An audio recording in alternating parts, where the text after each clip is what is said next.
pedra não é o futuro da estátua. A pedra é o fim da estátua. Por isso que eu digo que o cristão, a fé cristã não prega a melhoria do ser humano.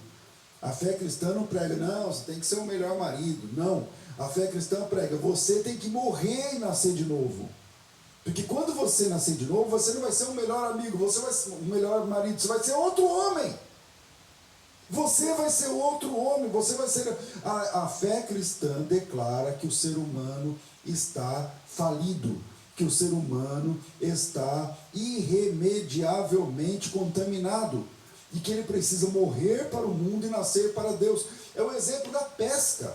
Jesus diz assim, venham comigo, vocês vão aprender a pescar homens. Quando você pesca um peixe, o que acontece com o peixe? A primeira coisa que acontece quando você tira ele da água, ele morre. Por quê? Porque aqui é outra atmosfera, aqui tem outro jeito de respirar, que o peixe não sabe. Aqui tem outro jeito de viver, que o peixe não sabe. Aqui tem outro jeito de se movimentar, que o peixe não sabe. É outro mundo, é outro planeta. A fé cristã prega não a melhoria, a fé cristã prega a morte e novo nascimento. E isso muda tudo. Porque as pessoas querem evangelizar os perdidos, tentando convencer os perdidos que a igreja é um lugar legal. Só que a igreja não é um lugar legal para quem não nasceu de novo. Não é um lugar legal. Você pode transformar a sua igreja com cara de boate, você pode transformar a sua igreja com parede não sei o quê, você pode trazer na sua igreja um estacionamento com cara da luvinha branca, você pode trazer... A igreja não é um lugar legal para o cara mundano. Não é um lugar legal para o cara mundano. Isso equivale à mesma coisa de você ter um iate para pescar e você pega o peixe e fala para o peixe que o iate é melhor que a água. Você fala assim para o peixe, você segura o peixe pela cabeça dele e fala assim, ó, olha esse iate aqui, é tudo para você, é tudo por você. E aí o peixe vai falar assim, ó, legal esse iate, parabéns, é que eu sou um peixe, né, bicho? Então, eu não vivo aí. Eu não dou conta de viver. Como que eu faço? A fé cristã, ela prega que o ser humano precisa morrer e nascer de novo. Ou seja, a pedra não pode ser uma continuação da estátua. E qual é a nossa desdita? Qual que é a nossa falta? Qual o nosso calcanhar de Aquiles, se me faço entender? É quando o reino de Deus, os integrantes do reino de Deus ficam tentando copiar a estátua. Vou dar um exemplo na religião. Religião é uma coisa, reino de Deus é outra coisa. Tá certo? Os religiosos gostam do púlpito.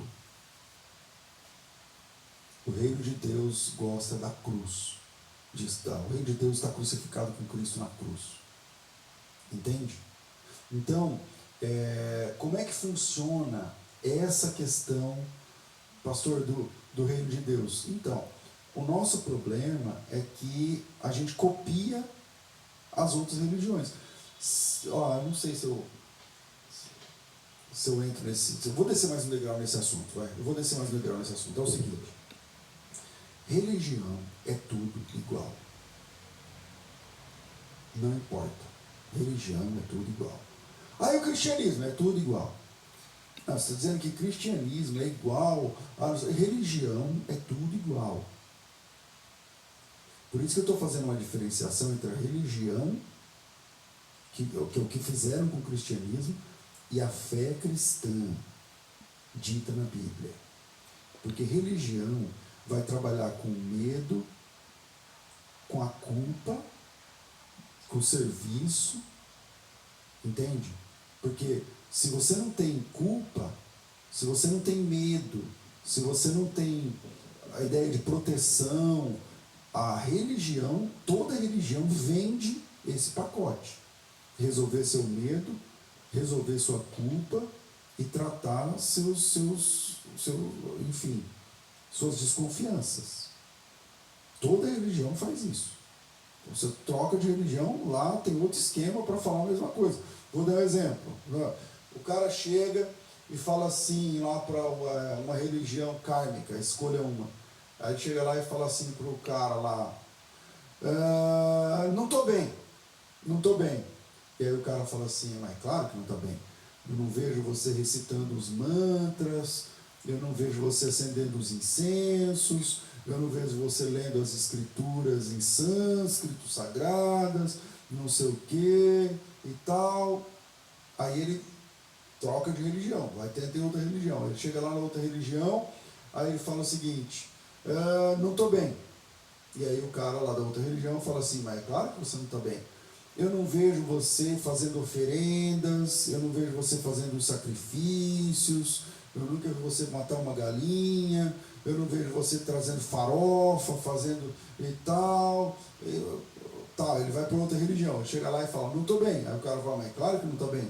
Eu não vejo você tomando passes, você não vem aqui na reunião tal, você saiu da corrente, não falou com ninguém, você não dá passagem para os espíritos, como você podia estar bem? Aí ele troca de religião, aí ele vai na outra religião, fala, não estou bem. E aí o cara fala, mas é claro que você não está bem. Você não vem no culto de oração, você não lê a Bíblia, você não está participando do grupo de não sei o quê. Quer dizer, você percebe que é tudo igual? Você percebe que é tudo igual? Por quê? Porque é tudo religião. E esse esquema é o da estátua. Esse esquema é o da estátua. Fé cristã é diferente de religião que leva o nome de cristã. A lógica da fé é uma. A lógica da religião é outra. A lógica da fé é o milagre, é a transformação, é o sobrenatural. E a lógica da religião é a tarefa. Se você fizer a tarefa, você está bem. Se você fizer tal coisa, se você comprar tal coisa, se você der tanto, se você não sei o que lá, você é bem-vindo. Então, toda religião é baseada nas mesmas coisas. Culpa, medo, controle. É tudo religião. Baseada em tarefas, você copia modelos e tal. Ou seja, tudo isso continua sendo estátua. Tudo isso continua sendo estátua. A fé cristã não trabalha com a lógica da estátua. Na estátua, você tem trabalho. Cadê meu desenho da estátua? Aqui, vamos pensar aqui, ó. Então você tem aqui a estátua, desse lado aqui você tem a pedra. Aí agora você tem religião. Aí você tem religião na estátua. O que tem na religião da estátua? Aqui tem trabalho, aqui tem merecimento. O que mais? Aqui tem adesão, aqui tem meta, aqui tem escada. Como assim escada? Escada, você vai isso aqui e tal, você vai subindo. Não sei se está dando para ver, você vai subindo. Você está entendendo? E do outro lado, e na pedra, o que tem? Não, aqui você tem o fruto do Espírito. Aqui a lógica é a lógica do milagre. Que fruto? Amor, bondade, mansidão, tal, sem essas coisas não há lei. Tá certo? Aqui você tem graça. Aqui você tem milagre. Aqui você tem sobrenatural. Sobrenatural. Ué, pastor, então o jeito que está falando aí, então eu estou na estátua. Pois é. Por isso eu disse, essa é a nossa desgraça. Essa é a nossa desdita. Esse é o nosso problema. Você está entendendo? Porque no final é tudo igual, todo mundo. É igual todo mundo. É igual todo mundo. Aí eu me lembro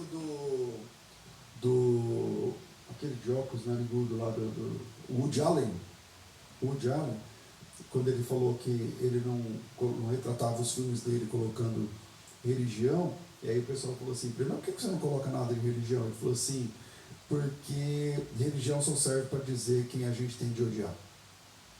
Religião só serve para dizer quem é que a gente tem que odiar.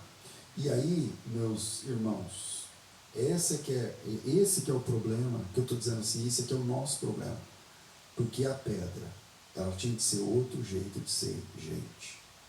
A pedra é o milagre, é outro jeito, é o novo nascimento. Na estátua, você tem, coloca aqui no desenho, na estátua, aqui desse lado aqui da caderno, aqui você tem líder, liderado, que mais? Quem manda, quem obedece, todos são julgados por sua performance. Isso é estátua. Isso aqui é estátua. Se isso está acontecendo na igreja que você congrega, isso é estátua. Você está entendendo? Aqui, lembra que qual a diferença da estátua ou pedra? A estátua é feita com os esforços humanos. Como? Você vai puxando o saco, você vai chegando lá em quem manda quem pode, obedece quem tem juízo, não sei o que lá. Se isso está acontecendo onde você congrega, é um problema. Porque é a mesma lógica da estátua. Na estátua, você tem o cara que se aproxima da política, do não sei o quê, porque aí ele vai ter poder. Na pedra, o maior serve o menor. É assim que nós aprendemos com Jesus Cristo de Nazaré. E ele é o cabeça da igreja. Ou seja, ele está no corpo o tempo todo, com o corpo. Você não vê uma cabeça sozinha por aí, andando, vagando, ou um corpo sem cabeça. Ou seja, o que precisa acontecer na pedra é a unidade. Nós quebramos a unidade, a quebra da unidade é a mãe de todas as guerras. Diferente da unidade é a estátua. Diferente da unidade é a estátua. Só que a gente é tão treinado, pode abrir o chat, a gente é tão treinado para pensar como a estátua, que quando alguém fala alguma coisa que é da pedra, que diverge da estátua, todo mundo arrepia e fala, não, mas professor, você não pode falar um negócio desse, porque, como assim? Porque, infelizmente, é assim que funciona. Entende? A questão é unidade. A gente não sabe mais ler a Bíblia. Por quê? Porque a gente lê a Bíblia com óculos da estátua. Você abre a Bíblia vamos lá, fala aí o salmo mais famoso. Salmo 23. Vamos lá. Salmo 23. A pessoa lê o Salmo 23 assim, o Senhor é meu pastor. É meu. E aí a gente canta na primeira pessoa, eu te louvo, eu te adoro, o Senhor é meu, eu preparei essa casa para ti, eu não sei o que lá.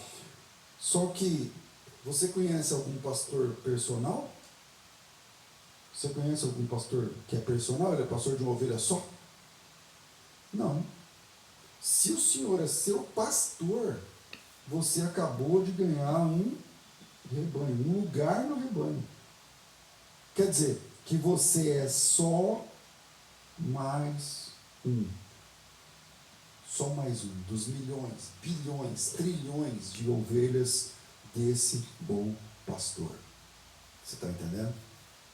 Então, a gente tem que parar de ler, de agir ou reagir com cabeça, com a mentalidade, né?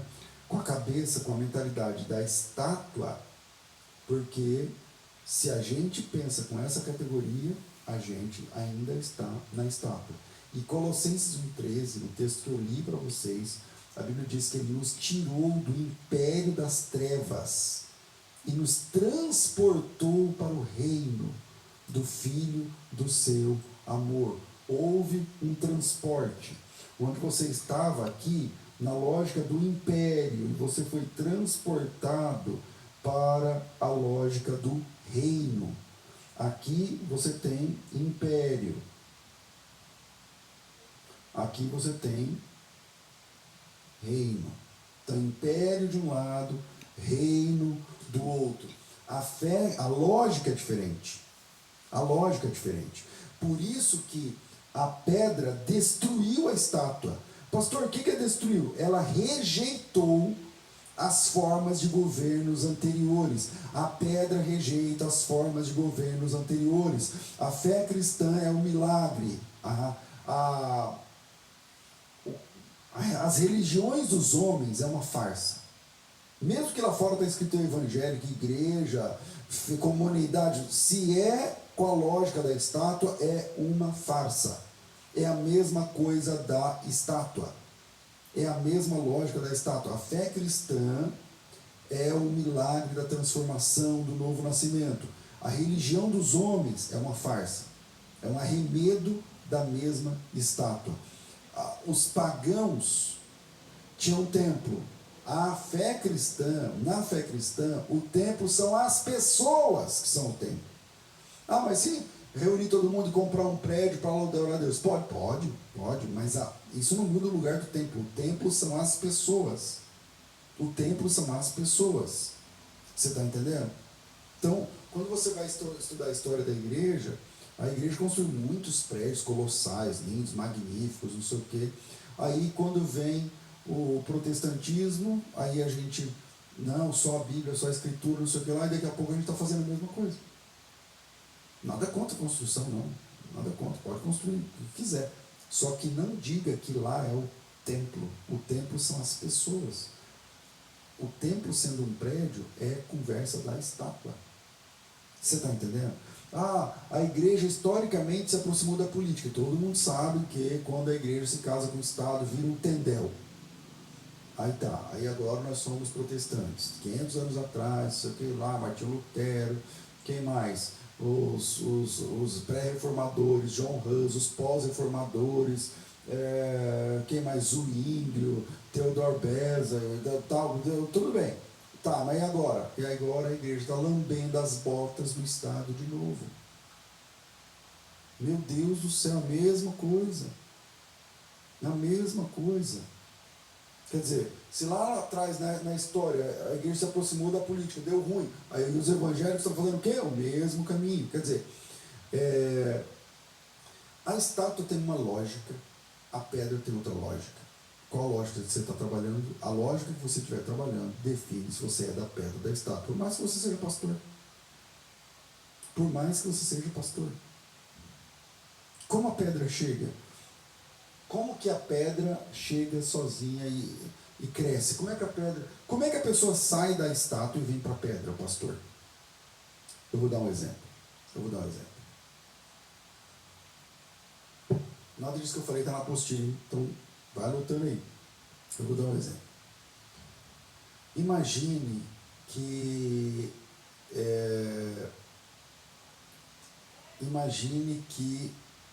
existe um fazendeiro. Lá no século I tem um fazendeiro, em volta de Roma, tem uma fazenda lá perto de Roma, e ele tem empregados, escravos, e criação, e não sei o que, por meio de produção. Ele é um cara muito querido, porque ele é fazendeiro, então está ali perto do império, do imperador, tal, beleza. Aí esse cara cai doente. A resposta, eu vou mostrar como é que a pessoa sai da estátua e vem para a pedra. Porque tem muita gente na igreja achando que está na pedra e é da estátua, pertence à estátua. Por quê? Porque o governo é o mesmo. O governo é o mesmo. Aqui ele tem nome de pastor, mas ele faz a mesma coisa que os coronéis daquela época. Esses são os de Satanás, meu Deus do céu. É a mesma lógica. É a mesma coisa. Então esse fazendeiro está lá, tudo certo, com o César lá gosta dele, e uma vez por ano ele vê o imperador, porque ele é um fazendeiro importante, não sei o que lá, e ele tem milhares de empregados e escravos, é um cara grande. Aí ele cai doente.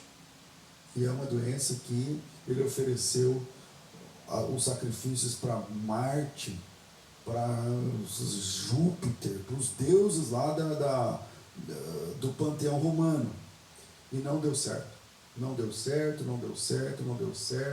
até que chega até ele uma conversa, que um dos seus empregados, um escravo, ele tinha poderes sobrenaturais, ele queria conhecer esse escravo. Quando ele chega lá, vê o escravo fala, não tenho poder não. Quem falou? Não, fiquei sabendo, não sei o que você, fulano ficou doente, você curou. Ele falou, não, peraí, eu não tenho poder nenhum, mas eu sirvo um Deus, e esse Deus é diferente desses deuses que vocês servem. E o fazendeiro fala assim para ele, me fala mais desse Deus. E aí ele fala, o nome dele é Jesus Cristo de Nazaré. E ele, Cristo, eu já ouvi falar, não lá do Oriente Médio, que parece que mataram aí esse tempo atrás. É ele mesmo, mas ele ressuscitou. E aí você acredita nisso? Acredito. Eu acredito, ele ressuscitou. E como que vocês fazem? Aí ele contou e tal. Se o senhor quiser, eu posso orar por você em nome de Jesus. Mas eu vou sarar? Não sei. Às vezes ele cura, às vezes não sei. E o fazendeiro, sem opção, cai de joelhos na sala. E o escravo coloca a mão na cabeça dele e ora em nome de Jesus. E quando termina a oração, a doença sai. E aquele senhor feudal, aquele dono de terra, aquele cara gigante, com dinheiro e tudo mais, amanhece bom, no outro dia também. E aí ele manda chamar o escravo, faz uma semana, ele manda chamar o escravo e fala, rapaz, eu estou bem, me fala mais sobre esse Deus. E ele começa a falar de Jesus para o homem. O Espírito Santo toma o coração do homem, não porque ele foi curado, mas agora porque a cura chamou a atenção dele para que ele ouvisse falar de Cristo. E ele começa a ouvir falar de Jesus. E ele começa a chorar, ele não consegue conter as lágrimas. E ele começa a frequentar, e ele descobre que lá na senzala, lá no esquema lá dos escravos, tem tantas vezes por semana um encontro só para falar de Jesus. E ele nunca foi, ele não sabia disso. E ele falou para o escravo, então tá bom, que dia é? E aí o escravo fala, amanhã vai ter. E aí ele diz assim, e o que eu faço para participar? Só venha, traga sua esposa, seus filhos, venha. Inclusive amanhã vai estar um homem que conheceu Jesus, o nome dele é Pedro. Ele vai estar aqui com a gente. E aí a pessoa fala, mas ele conheceu esse Jesus que me curou? Conheceu. Ele vai estar aqui com a gente. Ele vai explicar para a gente como é que Jesus vivia, como é que ele, o que ele falava. Vai ser muito importante, venha. E no outro dia, o homem vai lá no culto, ouvir o Pedro pregando. E o Pedro vai pregar com intrepidez. E o Pedro vai perguntar se aquele patrão, aqueles empregados, aqueles escravos, aquela galera que está naquela fazenda, quem ali gostaria de se submeter ao senhorio de Cristo, porque ele é Senhor de tudo e Senhor de todos.